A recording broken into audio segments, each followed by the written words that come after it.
उन्होंने बहुत सारे इल्जाम लगाए हैं। ये भी पूछा है कि जब जेल में कांग्रेसियों को ठोसा जा रहा था, कांग्रेसियों को जेल में भरा जा रहा था, तब वे कौन सी विचारधारा थी जो बाकी राज्यों में उन विघटनकारी तत्वों के साथ मिलकर के सरकार बना रही थी। इतना ही नहीं, उन्होंने ये भी कहा है कि भारत जोड़ो आंदोलन के दौरान वो कौन सी विचारधारा थी जो अंग्रेजों के साथ हाथ मिला करके चल रही थी। ये जरूरी सवाल है जो आपसे पूछा जाना चाहिए।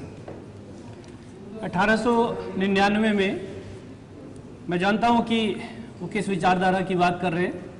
वीर सावरकर ने एक संस्था बनाई मित्र मेला करके, जिसका एम था कि भारत को पूर्ण स्वराज के लिए लड़ना चाहिए। 1909 में पार्लियामेंटरी रिफॉर्म्स हुए, जिसके विरुद्ध सावरकर ने आर्म्स कॉन्फ्लिक्ट जो है उसको छेड़ने की बात करी। और इस देश के इतिहास में 3 भाइयों को, सावरकर को 2 दफे काला पानी की सजा, और तीनों भाई जो हैं वो आजादी की इस लड़ाई में शरीक हुए। और उसके बाद मैं ये कहूं कि चाहे आपके दादा, मेरे दादा या मनाज साहब हैं, उनके दादा परदादा, किसी भी तरह से कोई ना कोई हम लोग कहीं ना कहीं भारत की स्वतंत्रता के साथ हमारे जो पुरखे हैं वो जुड़े रहे होंगे। ये एक स्वतंत्रता जो है वो किसी एक परिवार ने नहीं, किसी ने व्रत रखा होगा, किसी ने कुछ किया होगा, किसी ने इस देश के अन्न भंडार में थोड़ा सा कुछ डाला होगा, तो सभी ने कहीं ना कहीं इस देश की जो स्वतंत्रता संग्राम था उसमें भाग लिया। ये कांग्रेस अकेले जो बात करती है, सिर्फ गांधी परिवार ने इस देश को स्वतंत्र थोड़ी ना कराया। और यहां तक विचारधारा की बात है तो ये जो विचारधारा है, ये सतयुग ले लीजिए, द्वापर ले लीजिए, त्रेता ले लीजिए, वहीं से ये विचारधारा जो है वो 2 शक्तियों के बीच में थी। एक असुरी शक्तियों का प्रतिनिधित्व करते थे और दूसरा देवीय शक्तियों का प्रतिनिधित्व मतलब आप कह रहे हैं कि असुरी शक्तियों का, बिल्कुल।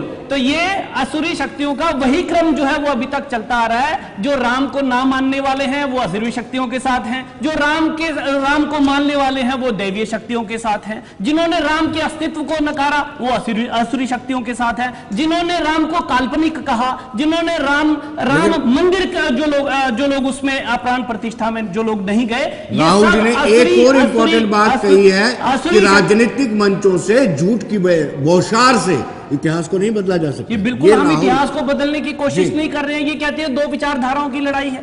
ये 2 विचारधाराओं की लड़ाई है। किसने इस देश को बांटने का काम किया? 1947 आपके सामने है।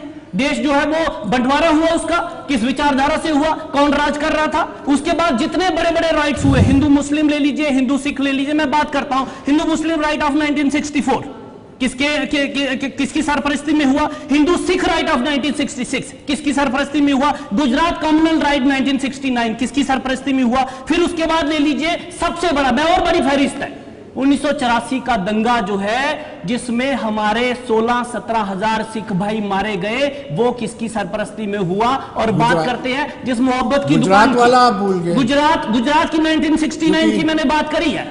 गुजरात किसके प्रधानमंत्री काल में हुआ? एनसीईआरटी में बदला गया, इसलिए आप बदल लिए। बिल्कुल, मैं उसी पे आ रहा हूं। और जिस मोहब्बत की दुकान की ये बात करते हैं, वो मोहब्बत की दुकान चरणदास महंत जो है वो कहते हैं कि अगर प्रधानमंत्री को रोकने के लिए कोई ऐसा आदमी चाहिए जो प्रधानमंत्री के सर में डंडा मारे, ये इनकी मोहब्बत की दुकान है और ये देश को जोड़ने की बात करते हैं।